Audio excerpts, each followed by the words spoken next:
Praise the lord.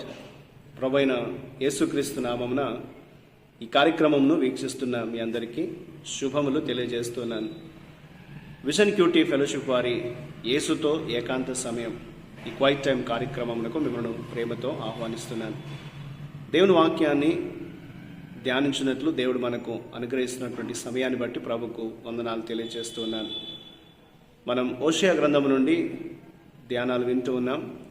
ఈరోజు మన ధ్యానం నిమిత్తమై ఏర్పరచిన లేఖన భాగము హోషేయ గ్రంథము 8వ అధ్యాయము 1 నుండి 14 వరకు. ఈ భాగంలో నుండి ముందుగా మనం 12వ వచనం నుండి 14వ వచనం వరకు చదువుకుందాం. నేను అతని కొరకు నా ధర్మశాస్త్రమును పరిపూర్ణంగా వ్రాయించి నియమించినను వాటిని అతడు అన్యములుగా ఎంచెను. నా కర్పింపబడిన పశువులను వధించి వాటిని భుజించెదరు. అట్టి బలులయందు యెహోవాకు ఇష్టం లేదు. త్వరలో ఆయన వారి దోషమును జ్ఞాపకమునకు తెచ్చుకొని వారి పాపమును బట్టి వారిని శిక్షించును. వారు మరలా ఐగుప్తునకు వెళ్ళవలసి వచ్చెను. ఇశ్రాయేలు వారు తమకే నగరులను కట్టించుకొని తమ సృష్టికర్తను మరిచి ఉన్నారు. యూదావారు ప్రాకారం గల పట్టణములను చాలా కట్టి ఉన్నారు. అయితే నేను వారి పట్టణములను అగ్నిచే తగలబెట్టెదను, అది వాటి నగరులను కాల్చివేయును. ఈనాటి లేఖన భాగం ఆధారంగా మనం ఏర్పాటు చేసుకున్న అంశం ఏదనగా మంచిని వదిలివేయడం, అబాండనింగ్ వాట్ ఈస్ గుడ్. నేటి వాక్య భాగం యొక్క సారాంశాన్ని మనం గమనించినట్లయితే ఇశ్రాయేలు నాశనానికి కారణము దేవుని ఒడంబడికను ఉల్లంఘించడమే. వారు ఐగుప్తు నుండి వచ్చినప్పుడు పొందిన దేవుని దయను విడిచిపెట్టి వారు ఐగుప్తు మీద అలాగే అష్షూరు పైన ఆధారపడ్డారు. ఫలితంగా వారు సహాయం కోరిన ఆ దేశాల చేతుల్లోనే వారు త్వరలో నలిగిపోతారనేది ఈ లేఖనంలో మనం చదువుతున్నాం. వారి నాశనానికి కారణము వారు దేవుణ్ణి విడిచిపెట్టడం. ఇశ్రాయేల్ వారు చేసినటువంటి దూడ విగ్రహాన్ని వారు దేవుడని నమ్మి దాన్ని పూజించినట్లుగా వాక్యంలో మనం చూస్తాం. వారు తమ అతిక్రమములకు క్షమాపణ పొందేందుకు మరిన్ని బలిపీఠాలు ఏర్పాటు చేశారు. కానీ వారు సరైన హృదయంతో చేయనందున వారి పాపాలు మరింతగా పెరిగాయి. ఇశ్రాయేల్ యొక్క కపటత్వము వారు ఆరాధించడానికి ప్రయత్నించినటువంటి మార్గాల్లో బహిర్గతమవుతుంది. వారు తమ సృష్టికర్త అయినటువంటి దేవుణ్ణి మర్చిపోయి తమను తాము రక్షించుకోవడానికి మరెక్కడో వెతికినట్లుగా ఈ లేఖనంలో మనం గమనిస్తూ ఉన్నాం.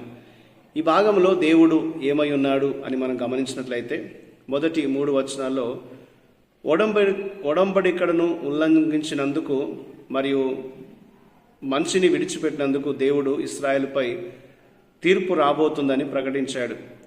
వారు తమ తప్పుడు నమ్మకాల్లో మునిగిపోయారు మరియు ఆ గర్వముతో కూడినటువంటి వారి యొక్క నమ్మకము, వారు చేసుకున్న దూడను విశ్వసించడం, వీటి ద్వారా తమను తాము సమర్థించుకున్నట్లుగా వాక్యంలో మనం చూస్తాం.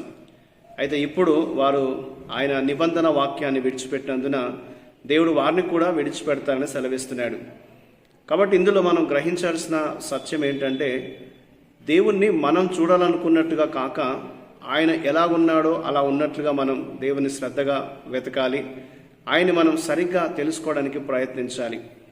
ఇందులో మనం నేర్చుకునే పాఠాన్ని మనం గమనిస్తే 11 నుండి 14 వచనాల్లో ఎఫ్రాయిము అన్య దేశాలతో పొత్తు ద్వారా వారు వారి వలె మారిపోతూ ఉన్నారు. వారు అద్భుతమైనటువంటి రాజభవనాలు, కోటగల నగరాలు కట్టుకున్నారు. ఇదే వారి శ్రేయస్సుకు కారణమని వారు నమ్ముతూ ఉంటున్నారు. మరియు ఈ అద్భుతమైనటువంటి నగరాలు, ఈ కోటలు వారికి భద్రతనిస్తాయనే ఆ తప్పు నిర్ధారణతో వారు తప్పుగా భావించుకున్నట్లుగా వాక్యం మనకు జ్ఞాపకం చేస్తుంది. అయినప్పటికీ వారి ఏకపక్ష స్వార్థపూరితమైనటువంటి ఈ మతాచారాలు వారు మరింత పాపాన్ని పోగు చేసుకునేలాగా చేశాయి. దేవుని నుండి గొప్ప తీర్పును ఇవి ఆహ్వానించినట్లుగా ఉన్నాయి. కాబట్టి మనం గ్రహించాల్సిన విషయం ఏంటనగా తీర్పు అనేది దేవుడు లేని జీవితాన్ని సూచిస్తుంది, వాక్యం నుండి వేరుగా ఉన్న జీవితాన్ని సూచిస్తుంది. కాబట్టి మనం వాక్యం లేకుండా మనము జీవిస్తున్నట్లయితే దేవునికి దూరం అవుతాం, తద్వారా దేవుని తీర్పుకు మనం గురవుతూ ఉంటాం. కాబట్టి మన ఆధ్యాత్మిక జీవితంలో మనం ఎన్నడూ కూడా మంచిని వదిలివేయకుండా మనం దేవుడిచ్చినటువంటి లేఖనాన్ని, ఆయన వాక్యాన్ని, ఆయన యొక్క నిబంధనను మనం పాటించాలి అనేది దేవుడు మనకు జ్ఞాపకం చేస్తున్నాడు. దేవుని యొక్క ఒడంబడికను ఎన్నడూ కూడా ఉల్లంఘించకుండా మన జీవితాన్ని మనం సరి అయినటువంటి విధానంలో నడిపించుకోవాలనేది దేవుడు మనకు జ్ఞాపకం చేస్తున్నాడు.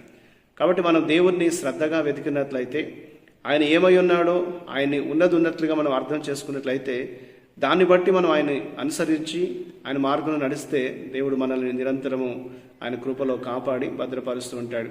కాబట్టి మన అనుదిన జీవితంలో దేవుని వాక్యాన్ని వదిలిపెట్టి తీర్పును ఆహ్వానించే విధంగా జీవిస్తున్నామా, లేదా దేవుని వాక్యాన్ని మనం పాటిస్తూ ఆయన కృపకు ఆయన దయకు పాత్రులుగా మనం జీవిస్తున్నామా అనేది మనల్ని మనం పరీక్షించుకోవాలి. దేవుని వాక్యాన్ని మనం చేపట్టినట్లయితే, మంచిని వదిలివేయకుండా మనం జీవించినట్లయితే దేవుని యొక్క అనుగ్రహం మనం పొందుతాం, లేదా దేవుని తీర్పు మన మీదకి వస్తుంది అనేది ఈనాటి లేఖన భాగం మనకి జ్ఞాపకం చేస్తుంది.